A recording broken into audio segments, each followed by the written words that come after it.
In today's video, I'm going to teach you how to see history on OneNote Windows 10. If you've ever made changes to a note and wanted to look back at an earlier version, OneNote has a built-in history feature that can help. This is especially useful if you accidentally deleted something, overwrote important information, or just want to compare the current page with an older version. I'll walk you through exactly where to find it in the OneNote desktop app on Windows 10. To get started, open the page you want to check inside the OneNote app on your desktop. Make sure you're on the specific page where you want to review past changes, because the history tools work at the page level. Taking a second to confirm you're on the correct page will save time and make the next steps easier to follow. Once the page is open, look toward the top of the OneNote window for the ribbon menu. In that top menu, click on History. This section contains tools related to previous edits, authors, and version tracking. If you don't usually use the ribbon, just move slowly across the tabs until you see History, then select it.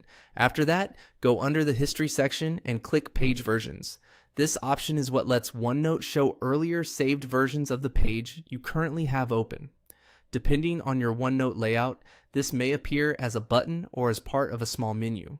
If you don't see it immediately, take a close look within the History tab, because it's usually grouped with the page tracking options. Next, choose Page Versions from the drop-down. Once selected, OneNote will display the available version history for that page. You may see older versions listed with dates and times, which makes it easier to identify when a change was made.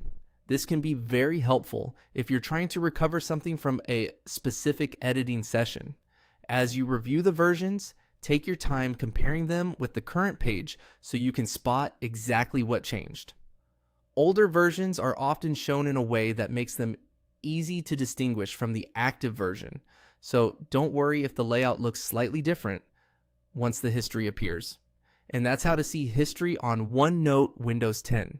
It's a simple feature, but it can be incredibly useful when you need to track edits or restore information from an earlier version of a page. Thanks for watching, and I'll see you in the next video.